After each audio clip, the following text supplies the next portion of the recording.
Today I'm going to be working on some history lessons. Unfortunately, it's just going to be me talking. I hope that doesn't bother people, but me being just kind of an upstart of a channel, I'm trying to do everything I can to avoid YouTube jumping on my, well, you know what. But, so basically that's why, nothing's monetized, and I'm not putting anything in these videos that I didn't make myself, and unfortunately I'm a terrible artist. So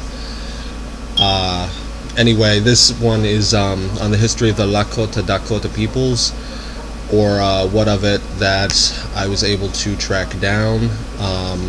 It's just going to be their basic historical record that we know of. But anyway, the first reference to these people was in 1660. During the late 1650s, French trader working out of Canada, a couple of French traders, they were trying to get more into like some untapped territory for their trading business, because they did not have a whole lot of opportunities further east. And they actually landed on a gold mine. They got paid to take a boat ship all through the Great Lakes, to take a boat trip all through the Great Lakes. Well, they actually landed on a gold mine. They managed to get a ship funded to go through all the Great Lakes and explore and map them out. And once they made it back, they told stories that when they met with the Ojibwe around Lake Superior, they were told that there was this other group of people living a little bit further inland, in what is now the state of Minnesota, around the source of the Mississippi River, who were these Lakota, which they came to be known as the Nadasu, which was what the Ojibwe called them. They did not have very kind relations. It's assumed Nadasu is a racial slur of sorts that was used at the time. But that no one really had very much of any contact with these people back in those days. But we know that at some point, going into the late 1600s to early 1700s, that the Ojibwe went to war with the Sioux and pushed them away from the Mississippi River farther out onto the plains. Now, they had land on the plains, not a whole lot, but now that they were entirely out on the plains, they were forced to completely change how they lived and how they survived. They became nomadic. Their people already had a relation with the buffalo, and now that became the only source of food that they were able to really come across, and so they presumably changed their entire lifestyle to hunting the buffalo and following the migration of the buffalo up and down the Great Plains. This led them down to the Platte River, which they were the Platte River in modern-day South Dakota, where they were unable to cross. The Cheyenne had control of the other side of the river and had camps stationed all along the river. But unfortunately, once we get into what we believe would have been late 1700s, early 1800s, it's assumed, as people push west and other natives are being displaced further east and being continually pushed west into the territory of other tribes, they brought with them smallpox, and there was a massive outbreak of smallpox among the Cheyenne that decimated their people, and the Lakota were able to cross the Platte River and take that territory, finally coming into the region of South Dakota, which they referred to as the Black Hills of Pasaba. Essentially, they decided to stay here mainly because it was a spiritual thing for them. They realized that the mountain The Black Hills are essentially a small mountain range that's part of the Rocky Mountains, but separated from it by Yellowstone National Park. And around the base of this small mountainous region is this red ring, which their spirituality believes that in a kind of as above so below scenario, essentially what is mirrored on the sky mirrors on the ground, or what is in the sky mirrors on the ground, what is on the ground mirrors in the heavens, in the stars. And there was a constellation that had to do with a legend of theirs, which they call the racetrack, which was about a myth of certain animals having a race against one another to decide their place in the world. And it was a very bloody race, and this red ring of clay around the base of these mountains kind of mirrored the idea of the racetrack, and so they saw this in a way as their spirit, their ancestors, their gods telling them that this is where they're supposed to be. It was their saving grace, essentially. And the Lakota came to be in this place. Shortly after that, though, as we know, there used to be three groups of these people: the Lakota, the Nakota, and the Dakota. Most of the Nakota and some people from the Lakota and Dakota decided they had it with the plains. They seceded from this nation and went back to the Mississippi River, now calling themselves the Hohe. We know them as the Assiniboine, again a name given to them by the Sioux. And as things adjusted, the Nakota who were left, who were very small now, got pushed farther west into the Montana Badlands, and the Dakota, now the vast majority of these people, moved farther south a little bit, closing in the gap, giving the entire group a territory that essentially amounted to the vast majority of North and Dakota, all of South Dakota, a little bit of the northern edge of Nebraska, and a tiny little bit into the territory of Wyoming and Montana. Whereas the Assiniboine started at the Mississippi River, and as people continued to come east, they pushed north into the territory abandoned by the Dakota, which was mostly Canada. As time went on, though, the one thing that the Lakota did get, once they crossed into the Black Hills, is that the Cheyenne had gotten horses from the whites and from other people coming west. And the Lakota actually were so impressed by these things, they started calling them the Sukawakan, or the Holy Dogs. They took upon horseback riding themselves and became a very, very powerful horse culture, which kind of dominated their region. But they remained pretty much isolated from people. However, the entire time watching as the progression of whites coming further and further west affected everything it touched, completely altered the ways native peoples lived, forced others to move, forced tribes into wars with each other for more territory in order to survive. And then, of course, we get the Louisiana Purchase very early in the 1820s,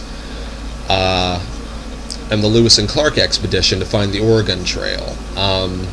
Now, we know that Lewis and Clark came into contact with these people, but there was no violence.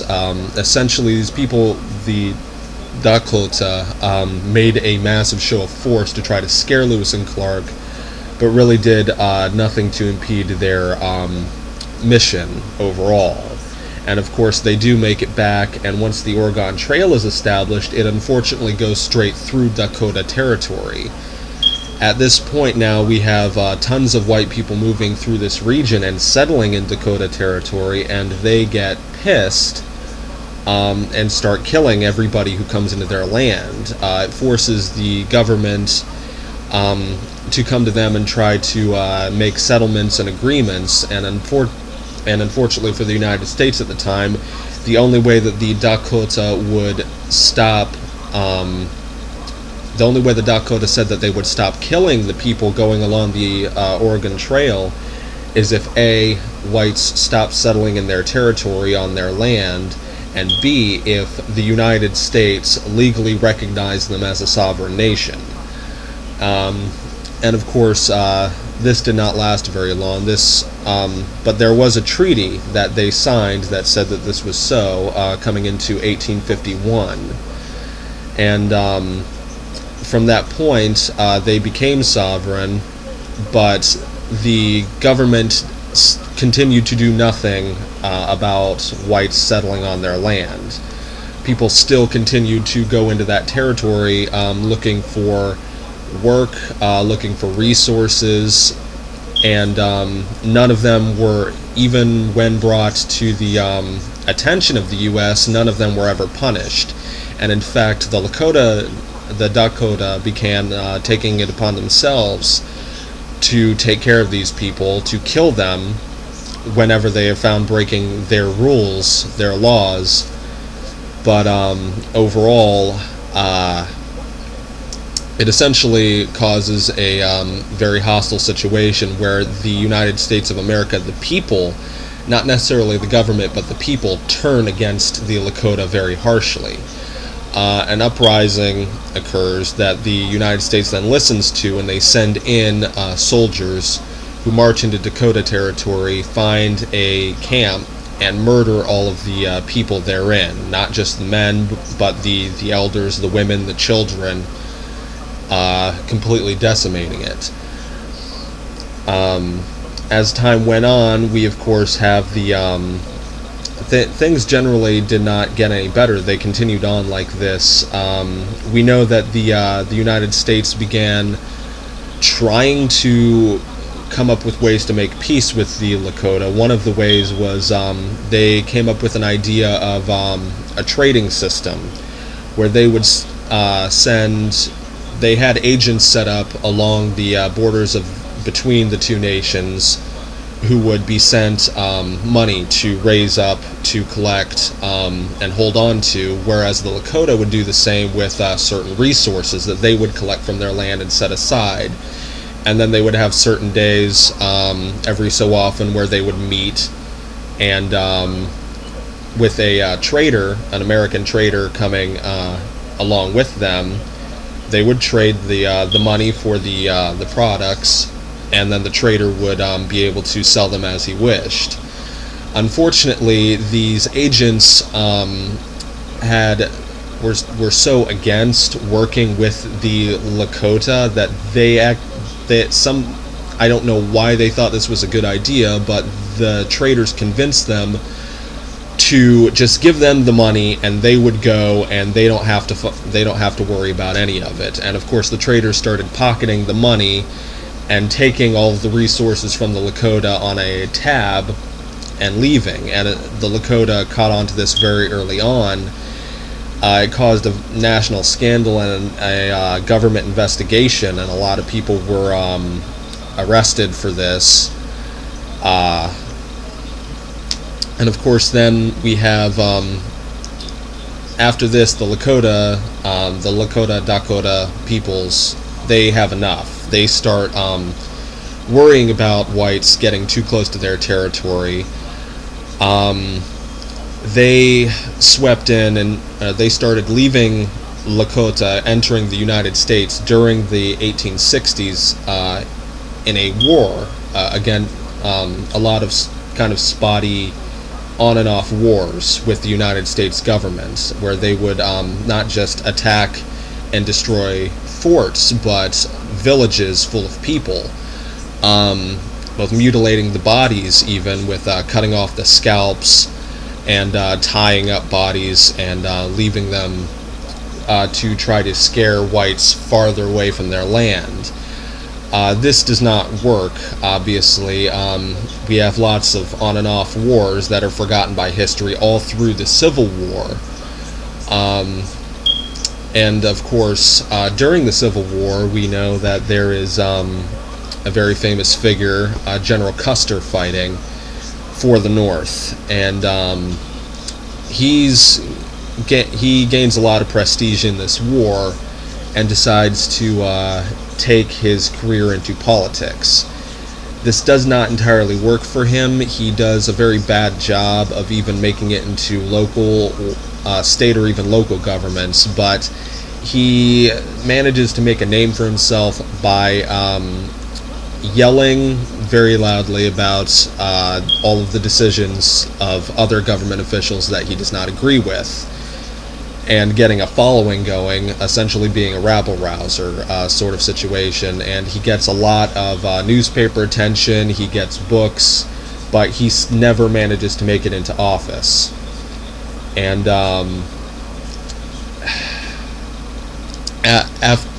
while staying in the Army, he eventually gets transferred to forts in the Black Hills, where they've set up mining operations in that region.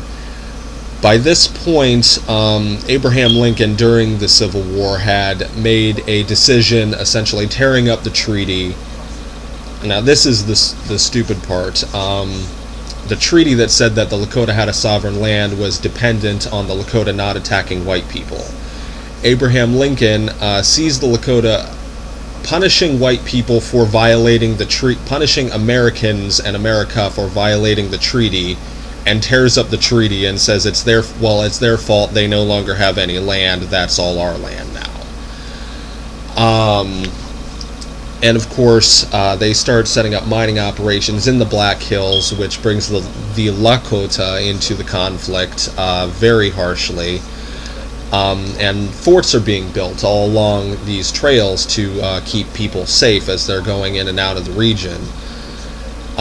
General Custer gets sent with his unit to form a council of leaders of high-level officers in this region.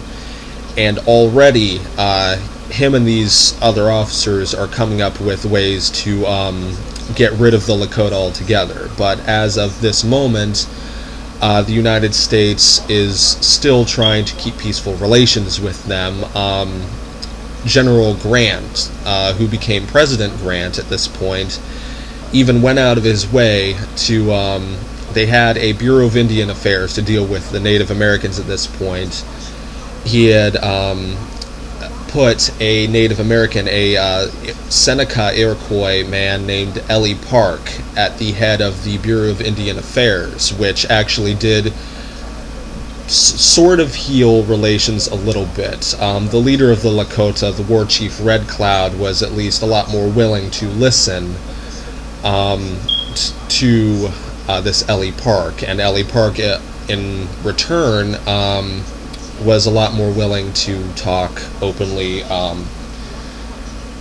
with the natives and the other natives farther west, and try to understand what they needed, what they wanted, and what their interests were. Furthermore, General Grant actually did something else to try to stop people from, in the middle level, from scheming against the Native Americans. He went out of his way. At this point in time, America is kind of open religiously, and there are a lot of different sects of Christianity, but a lot of the sects hate each other. He went out of his way to appoint people of opposing sects in positions together to work together to ensure that they would not plot together against Native Americans, because they hated each other more than they hated the natives. But overall, the situation never improves. Of course, at some point, we don't know when, General Custer either invents a rumor or gets word that there is gold found in the Black Hills. One way or the other, he popularizes it. He makes sure everybody knows, and lots more people start flooding into this region, increasing hostilities with the Lakota. This forces the government to send once again try to make an example, and Custer is sent out at the head of the U.S. forces to go to war with the Lakota, with Red Cloud, and the Dakota leader, the war chief Crazy Horse. He is killed, and most of his men are killed, but unfortunately, at this point, things have gone too far. General Grant, the people begin an uproar that the Lakota and Dakota people have to be dealt with, and General Grant assents, supposedly in the historical records, him cursing out General Custer the entire time for his incompetence, while he is signing the orders to completely obliterate these people, round them up, and place them in a prison camp. And of course, this does happen. We don't know. I'm not entirely sure what happened to Red Cloud. We know that Crazy Horse is captured, imprisoned as a traitor of the United States, and then several months later executed by the United States government. And on these prison camps, of course, these prison camps essentially became what are now, most of the territory of these prison camps became what are now the Lakota and Dakota reservations in North and South Dakota and Nebraska. Since there were so many of them, it was a very large camp, honestly. And they were held under gun at all times. Their religion became outlawed. Since dancing had a lot to do with their religion, they would normally be shot for engaging in these things, executed for practicing their own religion. A lot of times they would be executed if a lot of them ended up in one spot and started speaking their own language, which these people did not understand. The Americans did not understand, did not bother to understand. If people were caught speaking their language in general, they were usually beaten. And then the United States takes this one step farther. They start taking the children away from these camps and putting them into a boarding school. The attempt being they had always wanted to Americanize the Indians and make them fit in with the rest of society, so there's no longer a problem. They come up with this idea of sending out missionaries to raise schools and churches and missions in this region, and they take the children out of the camps to the schools where they are still kind of kept under gun. If they run away from the schools, the children, as young as 5 years old, are executed as traitors. At the sites of these schools, they've found like mass graves of children. The children are beaten for not being white enough. They're told to speak English. They're told to practice Christianity. If they speak their language, they have what you will always be heard said, their tongues were pierced. They would pierce their tongues. What they mean by that is they would shove a needle through the children's tongues, like a piercing needle, straight through and out the other side, pinning them outside of their mouths, and leaving them like that, screaming in pain and bleeding for not speaking English. And of course, this lasted until the 1930s. The schools did not close down until the 1960s, but they adjusted their tactics to be less harsh. And as time went on, eventually the guns went away, the prison camps became just normal reservations, and the people stayed there, just kind of breaking down on themselves. And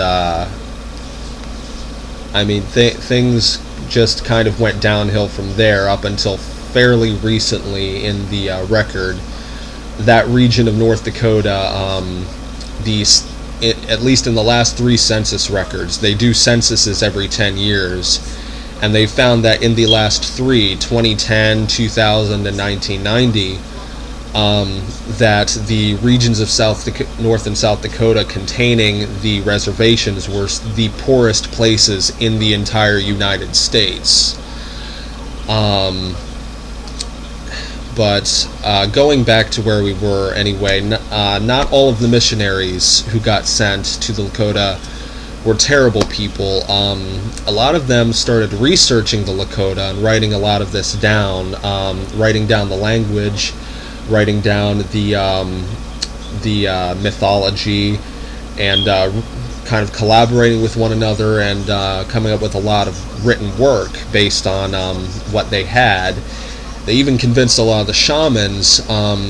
Back then, the Native American, a lot of the Native American shamans west of the Mississippi, they kept a large part of the religion was for their eyes only.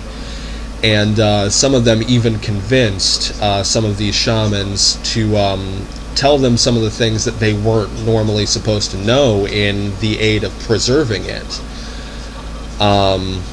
Of course, a lot of this was, none of this got published. They kept it, and later on in the 1920s and 30s, after a lot of the anger against these people had subsided and things had leveled out, these things were rediscovered, and the government went to a great deal of trouble to preserve them and later to publish them. They even started sending more people to the Dakotas to talk to the people to see if they could find out more. But unfortunately, barely 50 years after they were put on these camps in the 1870s,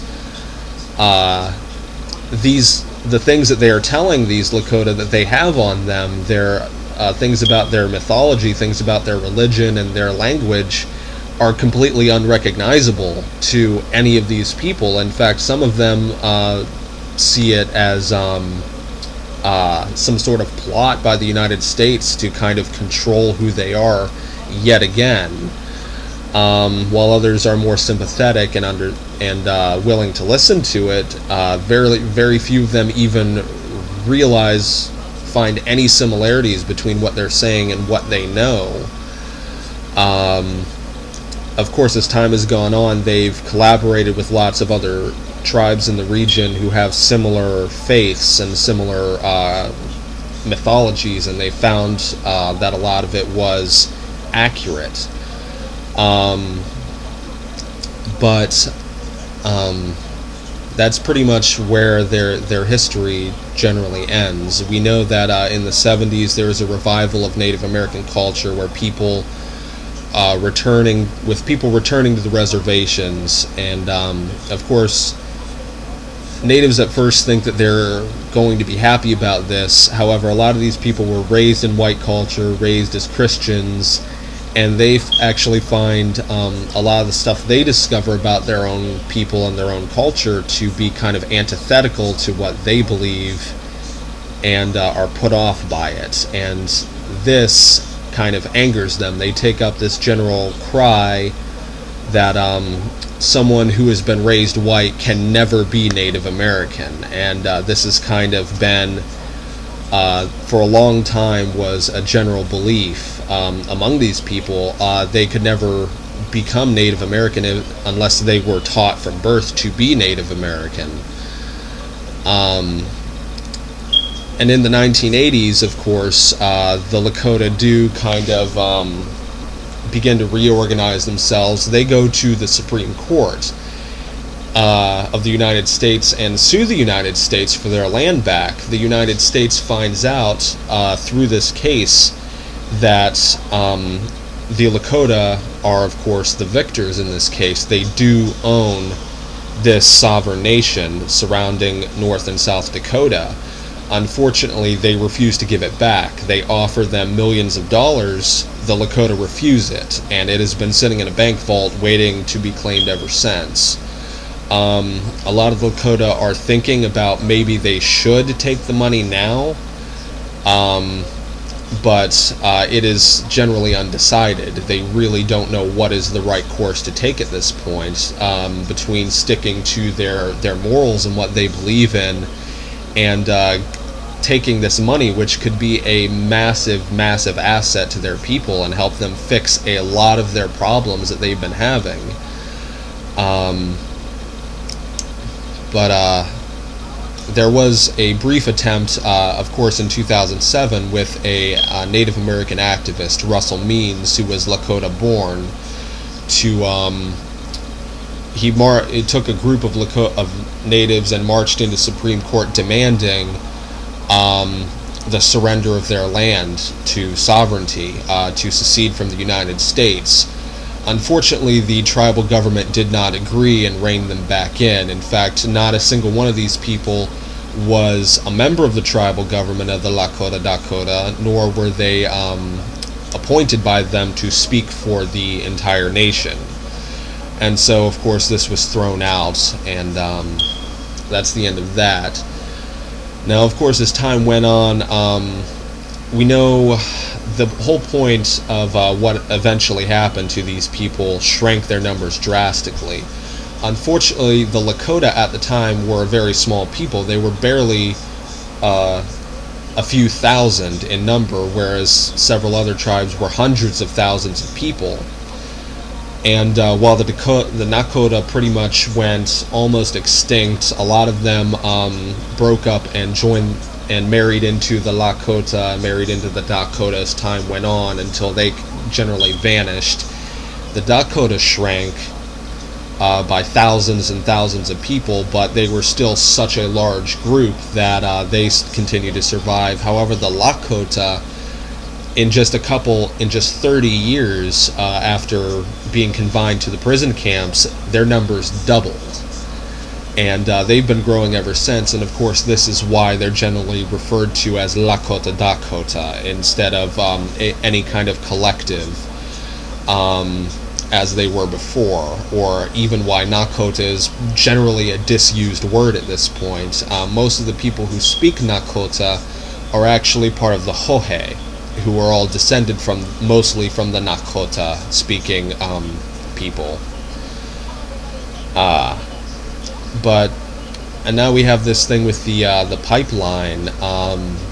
Generally, this kind of thing should not happen. For the first, in one instance, I mean, they don't even own the land that they have already decided they're paving through and cutting up. The government allowed them to have the land to build the pipeline that the government does not own and knows it does not own until that money is collected, and will not allow any of the people who own the land to have any say in what happens with this pipeline.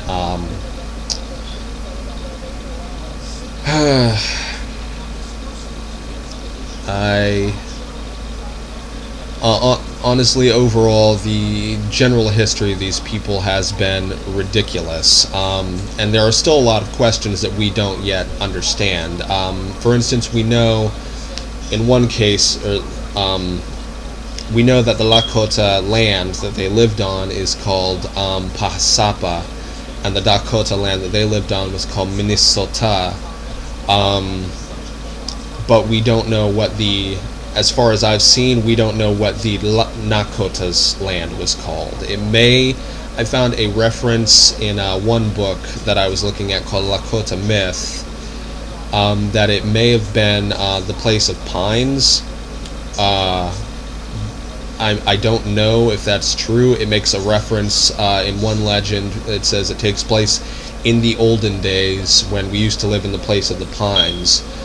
And generally, before the Lakota moved into the Black Hills, they lived in the same place as the Nakota, and which was a general wetland region right in the middle of South Dakota that was mainly swamps and lakes and pine trees. And furthermore, a lot of the, at least one of the groups of the Hohe, the Nakota who left and went back to the Mississippi River, are called the Waziata. The Waziata Band, or the people at the Pines. So that could be a possibility. Of course, I have not been able to find any reference of it, and I don't know for sure. Secondly, from that, a lot of what we have learned, a very interesting thing that we know of is that another tribe, the Winnebago, claim that generally all people who have a Siouan language originated from the Winnebago. So they may be the key to understanding a lot more of this. but there was a lot of Sioux-speaking people all along the Ohio River and the northern part of the Mississippi River until whites got here, and they completely kind of separated off in their own ways and reorganized. And generally, a lot of those tribes, they claim that they were not nomadic before they were forced to change their lifestyle to adapt to white culture, moving into their territory. Honestly, I don't see any reason why the Lakota and the Dakota would have had to have been nomadic if they were living along the Mississippi River. If they had a lot more resources, at the very least, they could have grown their own food there, whereas it was a lot harder to do this on the plains. The soil is very bad. All the nutrients are kind of sucked up by the grass, and it leaves a very poor place to grow anything. That is generally why there isn't a whole lot of stuff there. Farming has only kind of been a recent addition, which has been made because of the use of artesian wells, pumping water from faults and rock deep underground. And of course now we have to completely reorganize. Those are running dry because of over-farming and over-watering, and they have to completely reorganize how they water crops for that to be able to continue to grow crops on the Great Plains. Without the artesian wells at this point, it's practically impossible. Secondly, we know they have a great deal of respect, definitely in their mythology, not just for the buffalo, but for corn and for tobacco, and yet their people did not use a whole lot of corn and tobacco because they could not grow it themselves. They had to acquire it through trade once they were living on the plains. So there is a lot that we still have yet to understand and to learn about these people. A lot of attempts are being made. For instance, we have this book that I managed to acquire called the Lakota Star Map and Constellation Guide, or Mkoche Wachapiwawapi, which is misspelled, by the way, book people, which kind of tries to get into a lot of their astrological beliefs, and colors a lot more of their culture and their myth. For instance, the one book that I have, the Lakota Myth, which is a lot of the legends that were detailed and written down by those early researchers in the 1800s, there were things in there that did not make sense until I read this other book, the Lakota Dakota Star Map. For instance, when they claimed that there was one character, they made her a beautiful dress that shone like the stars and danced in many colors. And that, of course, is a reference to beadwork, which they consider a sacred and metaphorical of the stars themselves, which they see as the spirits, the reflection of the spirit world, the spirits of their ancestors, and the people yet to be born, in that general terminology. But yeah, hopefully as time goes on and I find out more, I'll update these videos and add to them. But thank you for listening to this one.